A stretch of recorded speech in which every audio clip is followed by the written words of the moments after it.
So if you are hypermobile, neck pain is incredibly common. It's very often that we'll have tension in this neck area, upper trap, coat hanger area. It has a lot of names. Much of it has to do with the muscles becoming fatigued of the neck themselves because they're working really hard to stabilize our neck, to keep our head on top of our body. And a lot of times they become so tight that the tension that's there to be helpful, to help hold your head on, just becomes too much, and that alone is painful. So one thing we can do to relax those muscles, to give your body a break, is use a concept called reciprocal inhibition, which is a fancy neurological term, which basically means we're going to use the opposite muscles, activate them to get your muscles that are tight to relax. So for the upper traps, this muscle here from the occiput down to the acromion, from the back of the skull down to the tip of the shoulder blade, the opposite muscle of that is your latissimus in your upper back, your lats, and your lower traps. So the upper trap lifts your shoulder blades up, lifts your head up, whereas the lats pull your shoulder blades down, and that can reciprocally inhibit, meaning using the opposite muscle group to inhibit the muscle that's too active or just causing a little bit of discomfort. So to do this, there's a few different positions I'll show you. First one is in sitting. With the chair, I'm going to turn to the side so you can see what I'm doing. There's a couple of options depending on what's most comfortable for your upper body.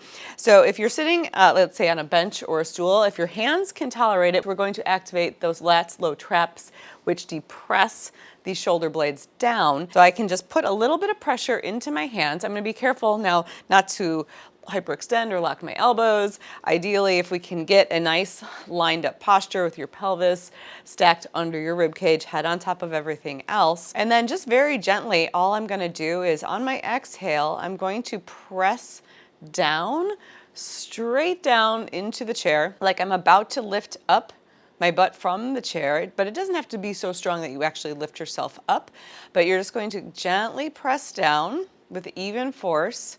Take a few seconds to get there, pause. As you're holding there, you can use that opportunity to check your alignment and then slowly ease off of it. It doesn't need to be a maximal contraction, so you don't have to push with all of your might. The idea is we just get the muscles working in the opposite way. It's hard for your brain to do both at the same time. It's hard to lift your shoulders up at the same time as it's pulling them down. So we're using that kind of as a neurological signal to help the upper trap relax. Now, if your wrists don't like that and you have an armrest, that's another opportunity. You can just use your elbows. So in this chair, I might sit back a little bit just so I can get to the armrest, and then I can do the same thing. Take a breath in, and then on the exhale, I'm just going to press down with my elbows, forearms.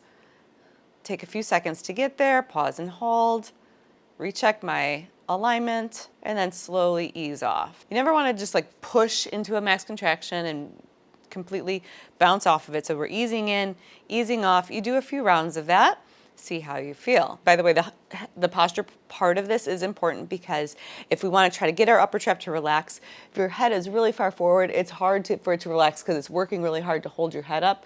Whereas if it's stacked, it's just less work for your upper trap to hold your head up. We also can go backwards because the lats and those lower traps also help retract the shoulders. The one thing we want to be mindful of is when you press backwards is we want to have your shoulder pretty neutral and not tipped too far forward, because again, if you're hypermobile, it's really common for the anterior part of the shoulder, the front of the shoulder, to be the most hypermobile part of the shoulder. So we want to try to avoid overstretching things in the front of the shoulder. It just might not feel so great. So keep collarbones wide, elbows back into your chair, sofa, car, whatever. Make an adjustment. I've got a pillow here to make it comfortable. And then I've got robot arms, I call it 90-degree bend at my elbows. Take a breath in. And then as I exhale, I'm going to press my elbows, my entire upper arms backwards. And think about squeezing my shoulder blades together like the tiniest little bit. Not a lot. I'm not doing this massive shoulder squeeze. It's just enough to get the latissimus muscle and the low trap active. We can also do this lying down, so I'll show you that lying down next. So when you're lying down, you can be in any position you need to be comfortable, legs propped up on something. You can have pillows, a folded towel, whatever you need to be comfortable. And then you're going to use that same robot arm where we've got Bent elbows, 90 degrees. And then all I'm going to do is think about widening my collarbone, so that'll keep my shoulders neutral. And then on the exhale, I slowly press down into the floor with the arms, just enough to feel the lats, low traps begin to activate. Doesn't need to be max. Again, here I'm gonna make sure that I'm not adding any extra movements. I'm not arching my back off of the floor or puffing up my chest. It's just like a gentle isometric, so just gentle activation of the muscle, 3 to 5 seconds. And then you do a few repetitions. If you feel like it's really just one side that's bothering you, you could do just one side with all of this. I feel like it just, in general, tends to work better both at the same time, because it's like we're giving your entire body a nice big hug. However, you're welcome to experiment with what works for you. All right, so that gives you a few examples of how to use reciprocal inhibition to relax some of the muscles in your upper trap. Just as a quick reminder of where you're attempting to feel it, the low trap is here in the back. So from your shoulder blade down toward about the middle of the back, the bottom of the diamond of your trapezius muscle, that's your low trap. So this is a kind of, you can visualize, this is where you're attempting to feel some muscle activation, as well as the lats, which is this big, broad muscle that basically takes up the entire part of your low back, up wrapping around the rib cage here. Hopefully when you're done, you have a little less tension here in the upper traps. Hope you found that helpful. If you did, be sure to subscribe to my channel, hit the bell, and do all that stuff to get more hypermobility information.